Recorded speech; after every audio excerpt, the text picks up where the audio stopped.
Welcome back to The Division 2. In this video I want to clear up a couple of things. I've done some testing with Faye Lau, but I don't want to stick around on that for too long. I want to get into the most important part, which is future content for the game. So I've had some people comment and I can't keep up with all the comments. There are far too many on that video, they are flooding in. But I have seen some and on community posts and everything, and people are saying that Faye Lau is not dead. I'm pretty sure she is dead. It says eliminated in the manhunt list. But not only that, your mission goes from having to apprehend or eliminate to just straight eliminate. Because if you look at the description for the mission, it says apprehend or eliminate Faye Lau. Then when you are going through the mission, you get to the cabin where President Ellis is dead. And your mission changes to eliminate Faye Lau because she's trying to set you up and say that you killed the president when she did, because we get to see it in the echo. So our only objective is to kill her. Isaac doesn't state whether any of the other rogue agents, I'm not entirely sure about all of them, but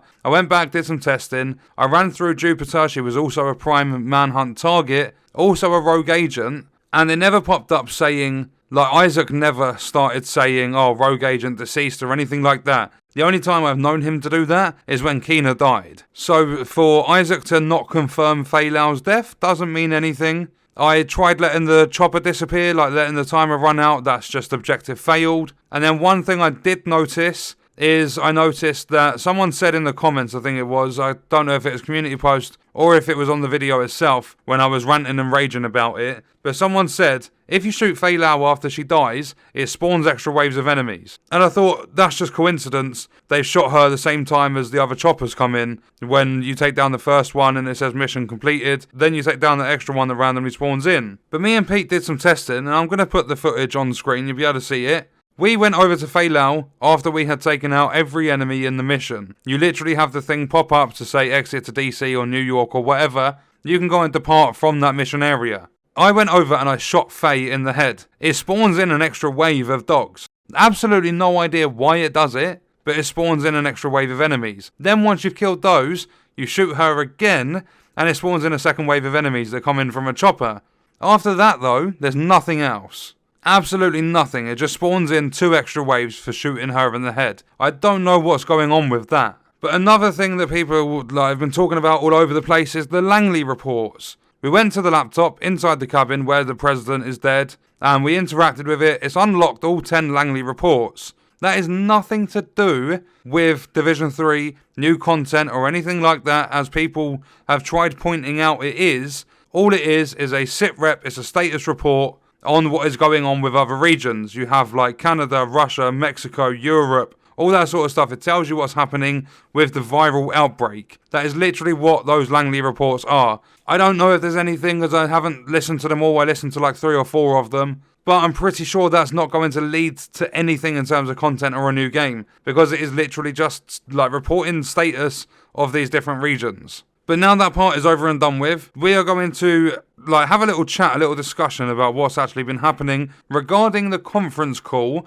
that everyone is banging on about. Everyone is talking about this as though the Division 2 is getting another 2 years worth of content. That is not a guarantee at all. And I'm not going to start bitching and everything about it, but I do want to cover it. So, Epic Slayers, for example, put out a video saying year 3 and 4 confirmed. He was a little bit 50-50 in the video, saying he don't know if it's a guarantee or whatever, but he put an exclamation mark in the title. So if any of you have gone over and watched his video and you've seen that he said year 3 and 4 is confirmed, just ignore it. It's not a guarantee at all, because I'm going to put an image up on screen. This is from someone called Daniel. As far as I'm aware, they were in this conference call. I've looked at the text form of the call, and it doesn't mention anything that all these different people, Benji Sales, Daniel, it doesn't confirm anything they've said. But I wasn't in the call. I don't know. This is what multiple people have put out, but it's not in the text form. It might be available to listen to through the audio file of the conference call, but it wasn't included in the text form that I had a look at on their website. If you want to go looking into it a little bit further, see if you can pick anything else up, then just literally all you got to do is Google search Ubisoft conference call. It will take you to their investor centre.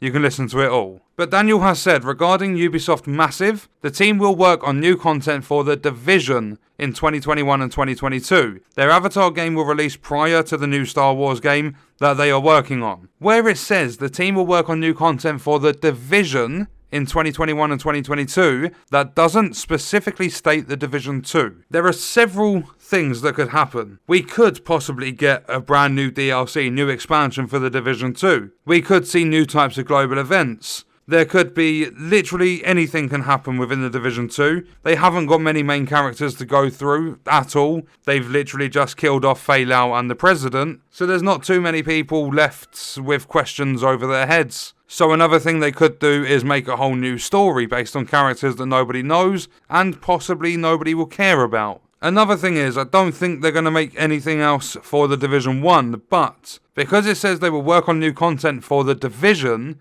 it could possibly mean that they're working on a remaster, they're working on crossplay, they're working on something that does whatever to the Division 1. It doesn't necessarily mean that they are working on the Division 2. It could be anything within the franchise. It could even mean that we're just going to get literally copy-paste seasons over again for Year 3 of the Division 2. And this new content they're working on for the Division is something within the franchise, meaning over 2021 and 2022, they're going to work on Division 3. There are several things this could mean. It doesn't guarantee that there's a Year 3 or Year 4 for the Division 2. Massive are actually lucky if they're going to continue with this franchise because the Division 2 had such poor performance at one point. There was a very big chance Ubisoft were going to stop funding and supporting the game. But it seems as though people in the community that have bought into the seasons and everything have put in enough time and effort or whatever, put in enough money for Ubisoft to see something different and continue with the franchise. But just because people are saying, oh, they're carrying on new content for the Division, it doesn't mean the Division 2. It could be the Division 1, could be the Division 2, could even be stuff for the Division 3. We don't know anything for certain. We haven't had a state of the game in 10 weeks now. And the last thing the developers actually tweeted was saying that to go alongside Faye Lau, there's an entire week of double XP, when it's not even an entire week. You get double XP for the first 15 levels you achieve during this week, which is exactly what they've done every other time before. They say, oh, we've got a double XP week. It never is. It's for the first 15 levels you achieve during that week. After the 15 levels, you're back to normal XP. So at the moment, we literally know nothing about what this means.